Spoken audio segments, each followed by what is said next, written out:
दोस्तों, आज मैं आपको एक ऐसे शख्स से मुतारफ़ करवाता हूँ जिससे पूरी दुनिया कुछ ना कुछ सीख रही है। इसकी कंपनी आज दुनिया की सबसे कीमती और टॉप कंपनीज में शुमार होती है और इस शख्स के बारे में बताने का मकसद ये है कि इस शख्स ने हिम्मत नहीं हारी दोस्तों, और हमें भी हिम्मत नहीं हारनी।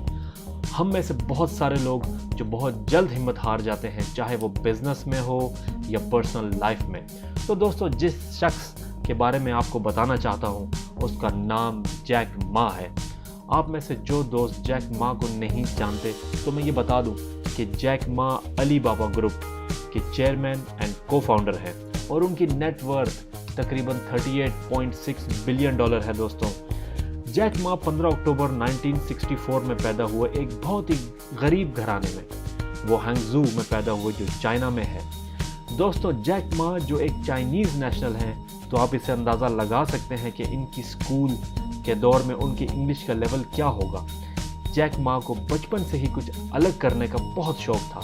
सबसे ज़्यादा जैक मा को इंग्लिश सीखने का बहुत शौक़ था। वो तकरीबन 70 मील साइकिल पे जाकर टूरिस्ट को टूर करवाया करते थे और उनसे इंग्लिश में बातें किया करते थे इंग्लिश सीखने के लिए। इसी तरह एक टूरिस्ट ने उनका निक नाम जैक रख दिया।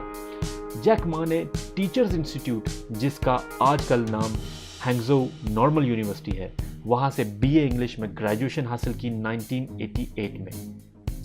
यूनिवर्सिटी में ग्रेजुएशन के बाद वो एक इंग्लिश लेक्चरर बन गए, जहाँ पर उन्होंने तकरीबन 5 साल टीचिंग की।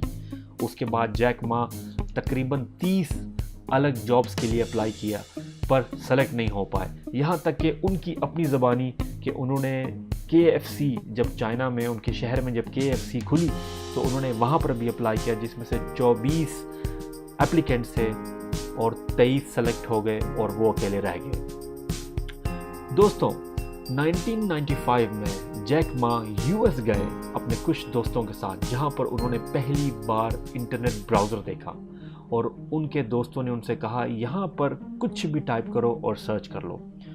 दोस्तों, उनका पहला वर्ड था बियर। जब उन्होंने वर्ड बियर टाइप किया तो अलग तरह की बियर सर्च में आ गई, पर उसमें से चाइना की कोई बियर कंपनी या ब्रांड का नाम नहीं था। फिर जैक मा ने चाइना सर्च करना चाहा इंटरनेट पर, फिर भी कोई रिजल्ट नहीं आया। तब जैक मा ने सोचा क्यों ना इंटरनेट पे चाइना की भी इंफॉर्मेशन डाली जाए, चाइना के प्रोडक्ट्स की इंफॉर्मेशन डाली जाए। वहाँ से जब जैक मा वापस आए चाइना तो उन्होंने कुछ फ्रेंड्स के साथ मिल के एक छोटी सी वेबसाइट बनाई और यहाँ से दोस्तों इनकी कामयाबी का आगाज़ शुरू हुआ। जैक मा ने दूसरी कंपनीज के लिए छोटे छोटे पेजेस बनाना शुरू किए और उसका नाम रखा चाइना पेजेस, जो तकरीबन 3 साल तक रही। फिर 1999 में अली बाबा नामी वेबसाइट की पैदाइश हुई और एक B2B यानी बिजनेस टू बिजनेस पोर्टल था ये।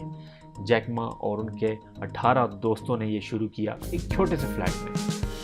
और ऐसे ही दोस्तों, जैक मा की स्मार्ट थिंकिंग एंड स्किल्स से अली बाबा दुनिया की बेहतरीन कंपनी बन गई। दोस्तों, अगर आप लोग alibaba.com पे कभी गए होंगे तो आप जाकर देखें वहाँ पे कि किस तरह से आपको पूरी चाइना से डिफरेंट कंपनीज की प्रोडक्ट्स वहाँ पे मिलती हैं।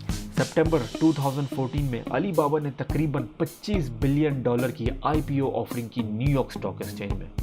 दोस्तों, ये तो मैंने सिर्फ एक इंट्रो दिया है जैक मा की हिम्मत का। इससे ये साबित होता है कि हिम्मत नहीं हारनी चाहिए, कुछ भी हो जाए। आप किसी भी मंजिल पर हैं या किसी भी आजमाइश में हैं, पर हिम्मत नहीं हारनी। अपने आप को फेलियर नहीं कहना दोस्तों, और ना ही फेलियर समझना, चाहे कोई भी आपको कुछ भी कहता रहे। याद रखें, आप तब फेलियर होते हैं जब आप हिम्मत करना छोड़ देते हैं। जब तक आप हिम्मत करना नहीं छोड़ते तब तक आप सिर्फ सीखते हैं दोस्तों और गलतियां करते हैं। इसी तरह जैक मा ने हिम्मत नहीं हारी और सीखना नहीं छोड़ा। फेलियर्स और रिजेक्शंस के बाद भी कोशिश करते रहे। दोस्तों, ऐसी मिसालें आपको दुनिया में बहुत मिलेंगी जिनसे हम सब कुछ ना कुछ सीख सकते हैं या सीखते रहते हैं। दोस्तों, अगर आपको ये वीडियो पसंद आई हो तो मेरा चैनल ज़रूर सब्सक्राइब करें और शेयर करें, और हाँ, नीचे बेल आइकन को ज़रूर क्लिक करें। इससे मेरी कोई भी आने वाली वीडियो आप मिस नहीं करेंगे।